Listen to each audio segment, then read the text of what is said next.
विधान परिषदेचं कामकाज सुरू झाल्यानंतर सभागृहात एकनाथ खडसे हे केवळ एकमेव सदस्य उपस्थित, तर शंभूराज देसाई धावत पळत सभागृहात। यावेळी एकनाथ खडसेंची टोलेबाजी।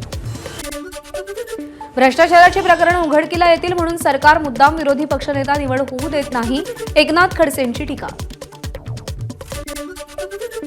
अधिवेशनाच्या शेवटच्या दिवसापर्यंत विरोधी पक्षनेता नाही ही स्वातंत्र्याची गळचेपी, विरोधी पक्षनेते पदावर खासदार संजय राऊत यांची प्रतिक्रिया। मुख्यमंत्री विरोधक दोघांनाही प्रशिक्षण देण्याची गरज, खडसेंचा हल्लाबोल। सर्वसामान्यांच्या प्रश्नांऐवजी भलत्याच प्रश्नांवर अधिवेशनात चर्चा झाली, दुर्दैवानं पूर्ण अधिवेशन वाया गेल्याची एकनाथ खडसेंची टीका। राज्याच्या आरोग्य राज्यमंत्री मेघना बोर्डीकर यांच्या विरोधात हक्कभंग दाखल। बुलढाण्यात लोकांना टक्कल पडण्याविषयी विधान परिषदेमध्ये खोटी माहिती दिल्याप्रकरणी काँग्रेस आमदार धीरज लिंगाडे यांनी हक्कभंग दाखल केलाय। मुंबईमध्ये विधान भवनाबाहेर झाडावर चढून तरुणाचं आंदोलन, सेंद्रिय मॉलच्या संकल्पनेचं बॅनर घेत आंदोलन, तरुणाला खाली उतरवण्यासाठी पोलिसांचा मोठा फौजफाटा।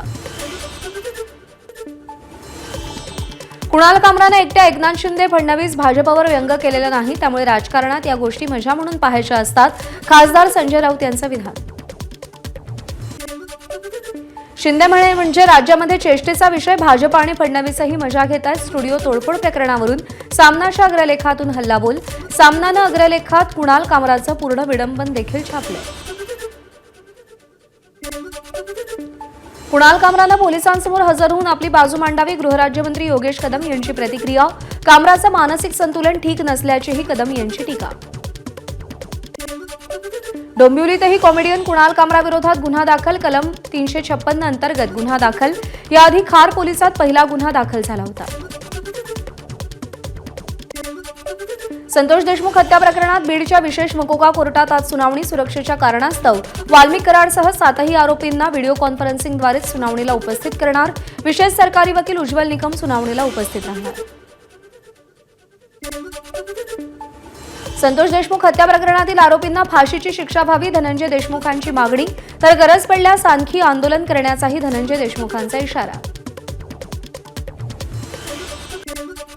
नागपूरचा हिंसाचार हा नियोजनबद्ध, हिंसाचाराच्या दिवशी दुपारपासूनच चिथावणी देणारे मेसेजेस मुख्य सूत्रधार फहीम खानकडून लोकांपर्यंत गेले। सायबर पोलिसांच्या तपासात धक्कादायक बाब समोर। नागपूर हिंसाचार प्रकरणातील बुलडोझर कारवाईला स्थगिती, त्यामुळे हिंसाचारातील आणखी 4 आरोपींच्या घरावर बुलडोझर कारवाई, तुर्तास लांबणीवर। यवतमाळमधील प्राध्यापक संतोष मोरे यांच्या आत्महत्येप्रकरणी 34 जणांविरोधात गुन्हा दाखल। सुसाईड नोटमध्ये आत्महत्येसाठी प्रवृत्त केल्याचा उल्लेख होता। भाजपच्या वाटेवर असणाऱ्या स्नेहल जगताप याच अजित पवारांच्या आज राष्ट्रवादीमध्ये प्रवेश करणार। जगताप यांची भरत गोगावले यांच्या कट्टर विरोधक म्हणून ओळख आहे।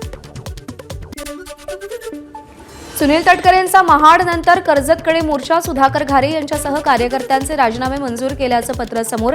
घारेंनी शिंदेंच्या शिवसेनेचे महेंद्र थोरवेंच्या विरोधात विधानसभा लढवली होती। एबीपी माझा, उघडा डोळे बघा नीट।